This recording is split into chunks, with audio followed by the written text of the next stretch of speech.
রাধে রাধে বন্ধুরা, কেমন আছেন আপনারা? আজকে নিয়ে এসেছি আপনাদের জন্য ডাঁটা আলু দিয়ে অসাধারণ একটা নিরামিষ রেসিপি। তো আমি আগেই আপনাদের দেখিয়েছিলাম যে আমি ডাঁটা শাক কিনেছি, তার থেকেই ডাঁটাগুলো বের হয়েছে। তো আমি এই ডাঁটাগুলো সুন্দর করে বেছে নিচ্ছি, আর ছুরি দিয়ে না বাছতে একটু সমস্যা আর কি। এরপরে ছোট সাইজের দুটো আলু আমি কেটে নিয়েছি, এবং আলু আর ডাঁটায় কিন্তু লবণ আর হলুদ আগে থেকে মাখিয়ে রেখে দিয়েছিলাম। এখন আমি তেলটা গরম করে লাল লাল করে ভেজে নেব। আর চুলার আঁচটা একটু কমিয়ে দিয়েছিলাম। আর এই দেখুন, পাশে কিন্তু আমার বর ছানা কাটাচ্ছে দুধ থেকে।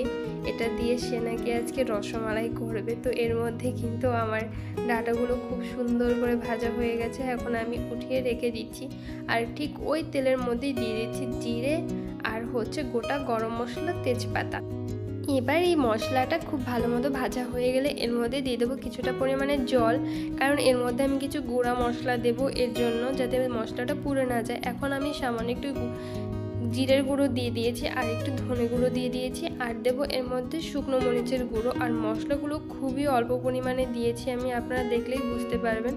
দিয়ে এখন আমি মশলাটা খুব ভালো মতো কষিয়ে নেব। এরপর এই মশলাটা খুব ভালো মতো কষানো হয়ে গেলে আর মশলা থেকে তেলটা ছেড়ে আসলে আমার ভেজে রাখা ডাঁটা আর আলুটা দিয়ে দেবো। দিয়ে আমি মশলাটার সাথে খুব ভালো মতো আর একটু সময় কষিয়ে নিয়ে দিয়ে দেবো গরম জল। আর জলটা বেশি দেওয়ার দরকার নেই, আলু আর ডাঁটাটা সিদ্ধ হয়ে হালকা একটু জল বেশি থাকবে, এরকম দিলেই কিন্তু হবে। সত্যি অসাধারণ খেতে হয়েছিল, আপনারা কিন্তু লাস্টে দেখলে অবশ্যই বুঝতে পারবেন। এরপরে আমি এর মধ্যে দিয়েছি হলুদ গুঁড়ো আর কাঁচামরিচ আর লবণ দিয়ে এখন আমি রান্না করতে থাকবো যতক্ষণ না পর্যন্ত এই আলু আর ডাঁটাটা খুব ভালো মতো সিদ্ধ হয়ে যায়। এরপর যখন আলু আর ডাঁটাটা খুব ভালো মতো সিদ্ধ হয়ে যাবে, ঝোলটা অনেকটা ঘন হয়ে যাবে, তখন এর মধ্যে সামান্য পরিমাণে গরম মশলা গুঁড়ো দিয়ে দিচ্ছি। দিয়ে আমি এখন নামিয়ে নেব। এই দেখুন তরকারিটা কত সুন্দর হয়েছে, দেখলেই কিন্তু জিভে জল চলে আসছে। আর এর মধ্যে কিন্তু আমার বর রসমালাইটাও করে ফেলেছে।